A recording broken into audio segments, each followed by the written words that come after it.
Mahabharat episode 4 गुरु द्रोणाचार्य और शिक्षा। पिछले अध्यायों में हमने पांडवों और कौरवों के जन्म, उनके बचपन और गुरु द्रोणाचार्य के आगमन के बारे में जाना। अब चौथे एपिसोड में हम देखेंगे कि किस प्रकार गुरु द्रोणाचार्य ने कौरवों और पांडवों को शस्त्र विद्या और नीति का ज्ञान दिया। गुरु द्रोणाचार्य का आश्रम और शिक्षा। गुरु द्रोणाचार्य ने हस्तिनापुर के युवराजों को शिक्षा देने के लिए एक गुरुकुल स्थापित किया। इसमें पांडव और कौरव दोनों ही उनके शिष्य बने।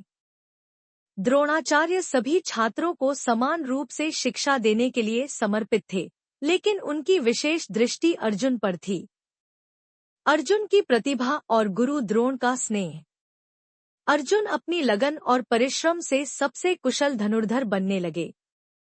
गुरु द्रोणाचार्य ने अर्जुन की क्षमता को देखकर उन्हें आश्वासन दिया कि वे उसे सबसे महान योद्धा बनाएंगे।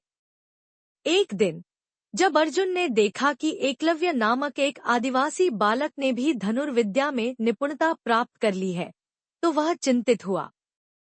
एकलव्य ने गुरु द्रोण को बिना उनकी अनुमति के गुरु मान लिया था और उनकी मूर्ति बनाकर अभ्यास किया था। एकलव्य का अंगूठा दान।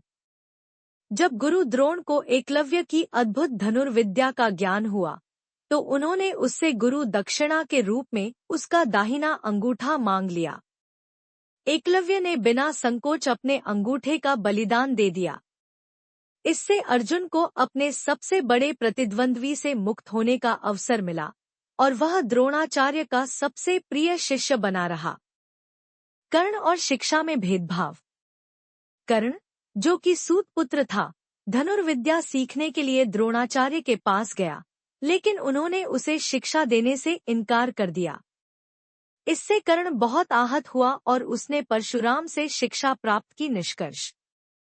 इस प्रकार गुरु द्रोणाचार्य की शिक्षा ने पांडवों और कौरवों को महान योद्धा बनाया। अर्जुन उनके सबसे प्रिय शिष्य बने और उन्होंने अपने गुरु से अमोघ अस्त्र शस्त्रों का ज्ञान प्राप्त किया।